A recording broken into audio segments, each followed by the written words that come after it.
Donc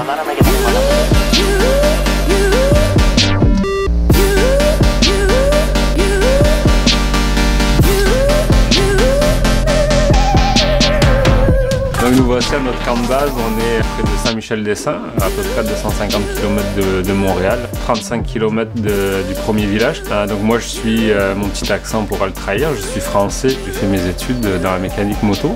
Passionné de moto depuis tout petit, je me suis dirigé quelques années après vers l'enduro. Moi je suis native du Québec, je suis une Québécoise pure laine. J'ai découvert l'enduro il y a à peu près 10 ans et j'ai toujours été impliquée dans la coordination d'événements. J'ai été d'ailleurs présidente de la Fédération des motocyclistes de sentier. Passionné de voyage, passionné d'aventure, donc j'ai contacté les différentes compagnies qui existaient au niveau du guidage à l'étranger, donc sur différentes destinations en Afrique, au Maroc, en Libye, en Mongolie, sur tous les continents, pour ensuite atterrir au Canada. Vraiment une destination idéale pour l'enduro. Pendant plus de 4 ans, avec Erwan, on a organisé des courses à peu près partout au Québec, ce qui nous a fait aussi découvrir tous les plus beaux spots. Pour nous, c'est pas de savoir si on va faire de la moto, c'est où on va faire de la moto. C'est beaucoup d'exploration, c'est beaucoup de temps, c'est beaucoup d'essayer de trouver des chemins qui débouchent, d'essayer de connecter des trails existantes qu'on connaît pour allier des points d'hébergement, des points de vue, des barrages de castors, des endroits où personne ne va, inaccessibles autre qu'en moto. Le concept, c'est vraiment de personnaliser au maximum le voyage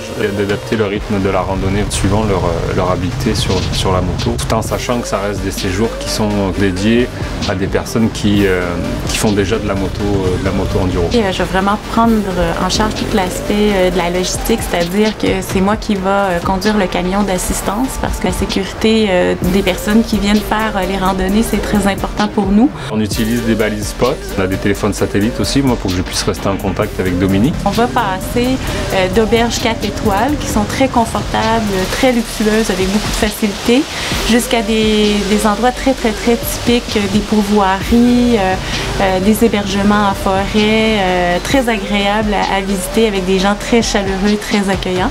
Et puis je vais préparer aussi un peu les repas du midi parce que bon, on est en plein bois, mais ça ne veut pas dire qu'on mange mal. Maximiser vraiment le côté authentique du voyage. Donc être vraiment au cœur de la forêt québécoise avec des gens qui nous accueillent et qui nous font vivre des très beaux moments.